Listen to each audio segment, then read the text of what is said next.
صاحبة القصة بتقول اسمي إيناس، عندي 37 سنة.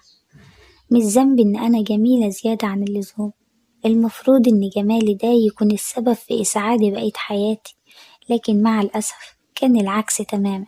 اتسبب لي في تعب بقية عمري. من يوم ما تقدم لي جوزي وكل الناس بتحسدنا عليه.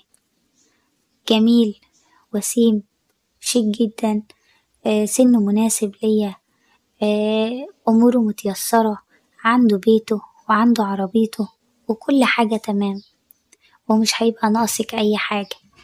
ما هو انت عشان جميلة اتجوزتي واحد جميل زيك. وكل اخواتي البنات كانت بتحسدنا عليه. وصدق المثل اللي بيقول من بتحسده الناس بتعزيه. بعد أول بس شهر من جوازنا كان أجمل شهر في عمري كله. كنت حاسة فيه إن أنا سعيدة ومبسوطة جدا. وأنا طبعا زي أي ست مش عايزة أكتر من المعاملة الكويسة والكلمة الطيبة. طبعا ما كانش فيه أي حاجة، معاملته كلها اتغيرت وكأنه كده شالوه وجابوا حد تاني. وحياتنا كلها بقت صعبة جدا، وطول الوقت شاكك فيا ومش حاطط أبدا فيا أي ثقة، ومعرفش طبعا ده ايه السبب. لحد ما في يوم حصلت بينا مشكلة شوية، يعني كان صوتنا عالي واتدخلت الجيران بسبب ان هو كان عصبي جدا.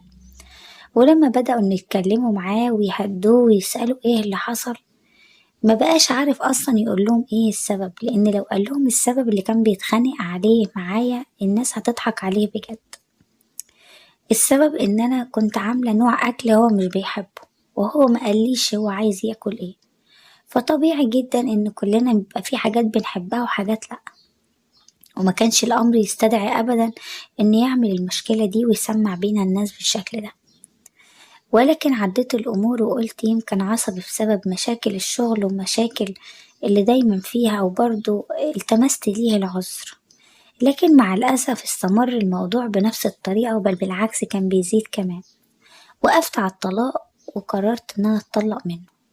وفي الوقت ده طبعا هو كان رافض فكرة الطلاق تماما، وكنت كمان بقالي زي 4 شهور حمل، وكان رافض موضوع الطلاق. لكن أنا في يوم كده وهو مش موجود أخدت شنطة هدومي ورحت عند والدتي.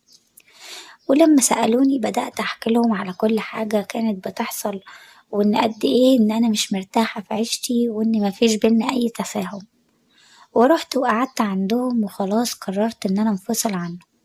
وناس كتير اتدخلت إن هي تصلح ما بينا، وبعد ضغط قوي من الكل أخدت بعضي ورجعت بيتي وقلت يا بنتي يمكن هو زي ما وعدني إنه هيتغير، وإن الظروف هتبقى أحسن وطريقته تبقى كويسة.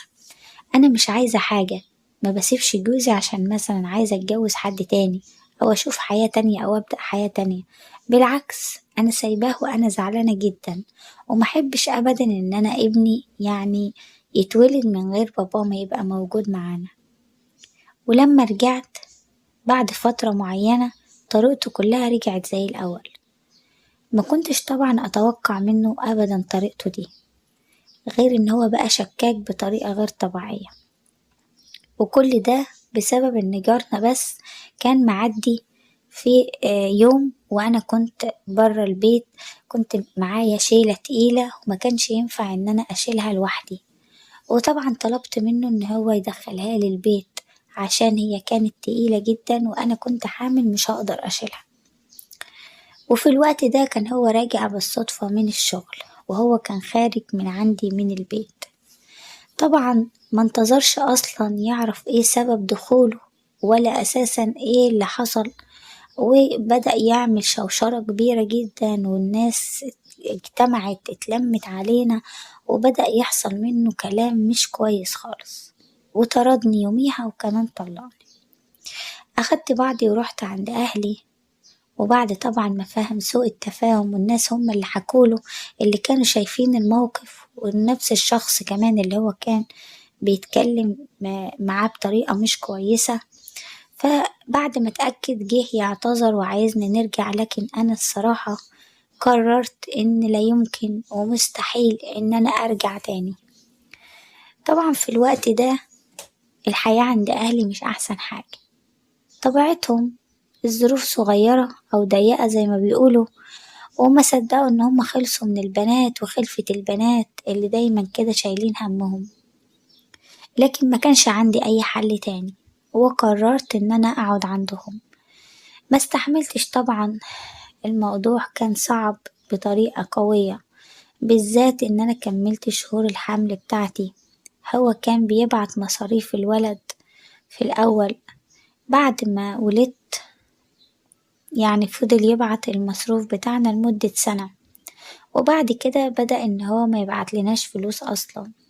بدأ طبعا بابا وماما يتضايقوا إن مصاريف الولد كتير وبحتاج رعاية برضه، وأنا في نفس الوقت ما كانش ينفع أطلع أشتغل وأسيبه، كنت أخاف عليه لأنه لسه صغير. وصبرت لحد ما كمل سنتين. اتقدم لي أكتر من شخص، لكن أنا رفضت رفض تام إن أنا أتجوز وأسيب ابني، وكان شرطي الوحيد على أي حد إنه يرتبط بيا إن ابني يكون معايا، وطبعا حسن المعاملة ليه قبل ما يكون المعاملة كويسة معايا. طبعا ما كانش في حد بيوافق إن أنا أتجوز مثلا ويبقى معايا ابني، عايزيني أسيب ابني عند والدتي، لكن طبعا أنا قلت مستحيل ده يحصل، ولو الجواز هيوصل لكده إن أنا أسيب ابني أو أقصر في حقوقه، مستحيل إن أنا أفكر أتجوز. وفكرت طبعا إن أنا أطلع أشتغل بعد ابني ما بقى كويس. كان في وقت بروح فيه الحضانة، وبقية الوقت الصغير ده بيقعد مع جدته، وبكون أنا رجعت من الشغل وبدأت أصرف على ابني وعلى نفسي، كنت بجيب له كل حاجة. وعرفت إن طليقي اتجوز، من ساعة ما قطع عننا المصاريف عرفت إن ساعتها إن هو اتجوز، وإنه كان بيبعت المصاريف على أمل إن أنا ممكن أرجع له، لكن الصراحة مستحيل إن أنا كنت أرجع. وطبعا هنا قلت مش فارق معايا، أنا كل اللي فارق معايا ابني، لازم أعيش حياتي كلها ليه، وما يبقاش حد أبدا مشاركه فيا ولا أثر معاه ولا يزعل ولا يتضايق ولا يحس إن في حاجة ناقصاه في يوم من الأيام. وفضل ابني يكبر سنة ورا سنة، وأنا عايشة طبعا مع والدي ووالدتي. طبعا طول ما كان في دخل ومفيش عليهم أي حمول من مسؤولية، بل بالعكس أنا كمان اللي كنت شايلة مسؤوليتهم بزيادة، كنت براعيهم وبروق المكان وبعمل الأكل وبديهم فلوس بزيادة، وما كنتش مقصرة معاهم في حاجة. فوجودي كان مرغوب فيه، ما كانش فيه منه أي إزعاج، لحد ابني ما وصل بقى عنده 13 سنة. كنت مبسوطة جدا وطايرة من السعادة وأنا بشوفه كل يوم بيكبر قدام عينيا، وكنت دايما بكون ليه الأم والأب والصديقة. لكن مع الأسف كنت أحس إن كل ما بيكبر عمره كل ما بيبعد عني، ما بيبقاش صديق ليا زي الأول، ما بقاش بيحكيلي على كل حاجة، ما بقاش بياخد رأيي ولا يجي يقولي ايه اللي مضايقه ولا حتى عايز ايه. وكان دايما كده ليه بقى ليه رأيه المنفرد مع نفسه. أنا كنت فاهمة إن ده سن مراهقة، وإن ده الطبيعي إن هو يجي عليه الوقت ده ويتغير، وكنت بحاول على قد ما أقدر أفهم الموقف وأن أنا أقرب برضه منه وأفهمه. لكن من بعدها، بعد ما عرفت إن أنا حامل وكل الناس عرفت إن أنا حامل وباركولي على الحمل الجديد، وحاجات كتير قوي فجأة بقت تتغير في حياتي من غير أي سابق إنذار. أول حاجة العربية بتاعت جوزي كانت طول الوقت باستمرار عطلانة، وطول الوقت زهقان وبيعاملني بطريقة صعبة جدا، ما كنتش أتوقع منه أبدا إن هو يعمل كده، لكن هو كان دايما بيبقى عصبي، هو دايما كان بيكلمني بطريقة صعبة شوية.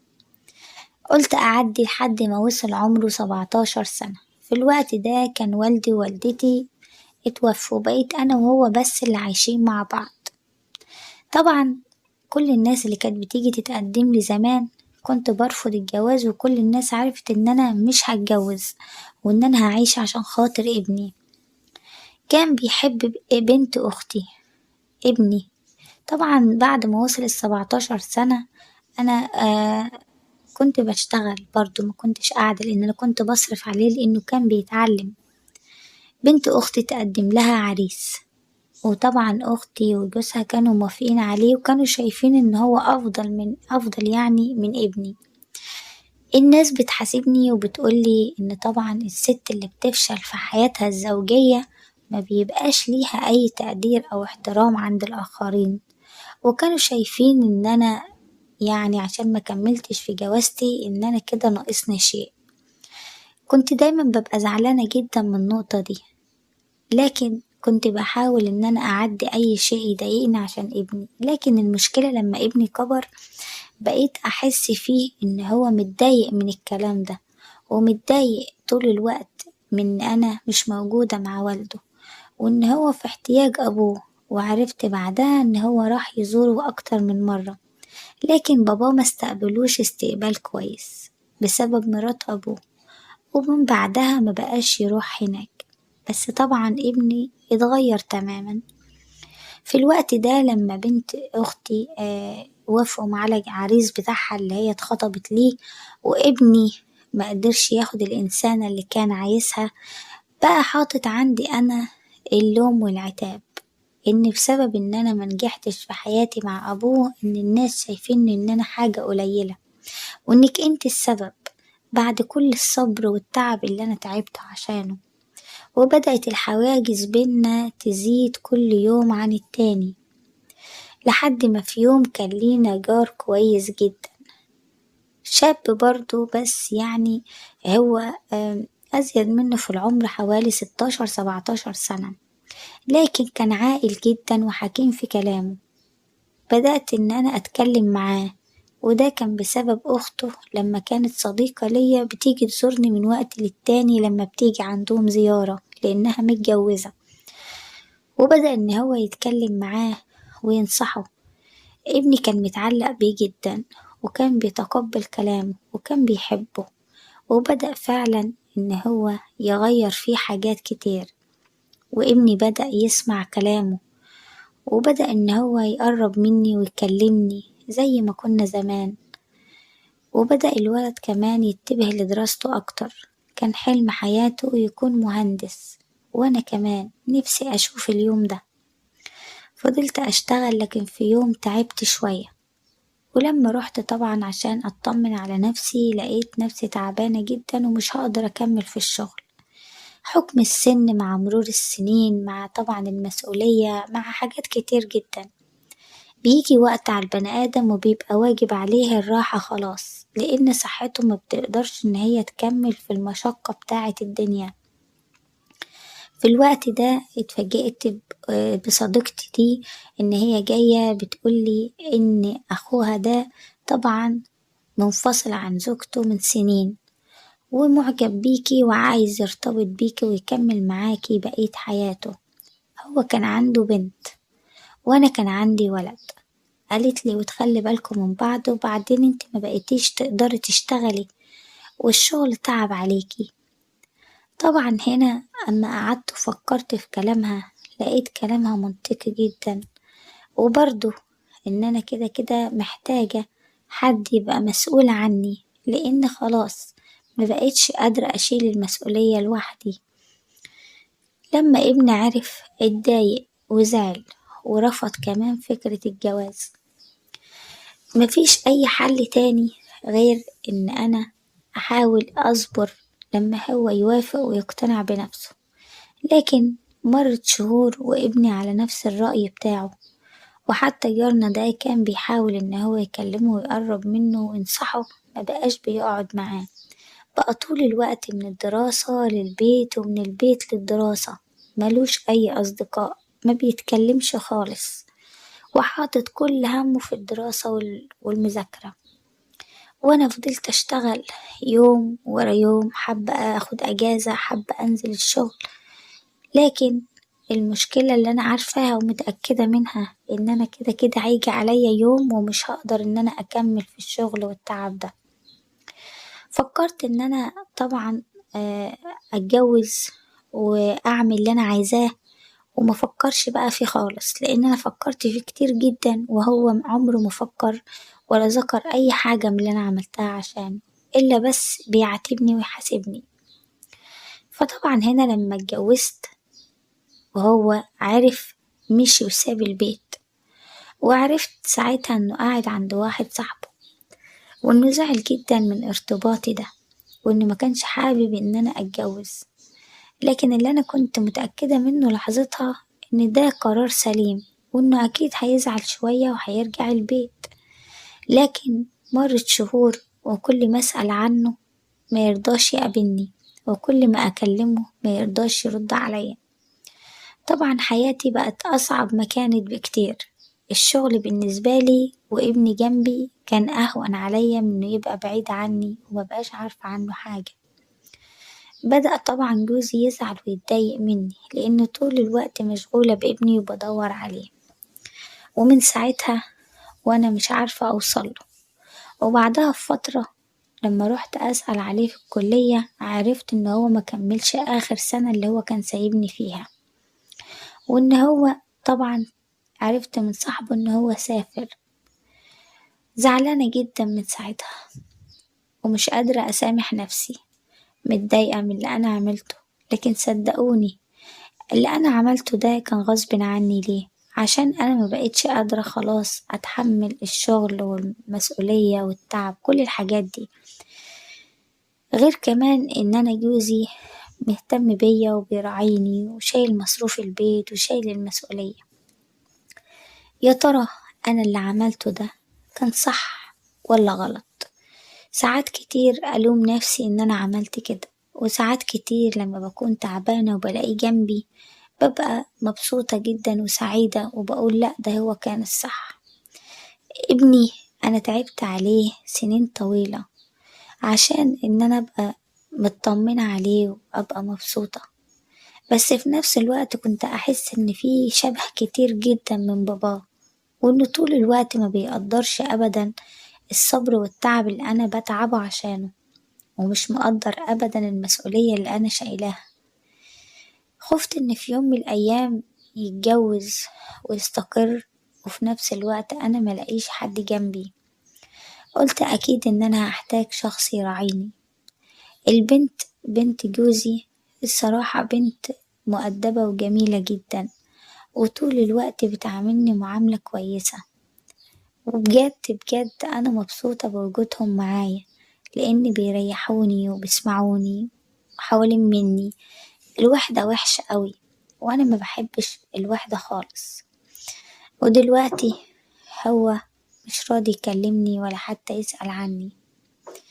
فكرت كتير إن أنا أتطلق زي ما اتجوزت، لكن برضه في نفس الوقت قلت يمكن ده مش هيفرق معاه كتير.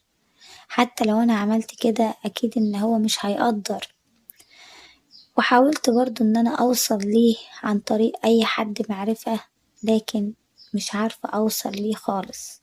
لحد ما في يوم اتفاجئت إن خالته بتكلمني اللي هي أختي، وبتقولي إن هو كان بيتكلم حنان، وأنا سمعته وأخدت منه الموبايل وعرفت إن هو شغال وكويس ومبسوط، لكن خايف يكلمك أحسن تكوني زعلانة منه عشان هو بقاله فترة طويلة مسألش عنك.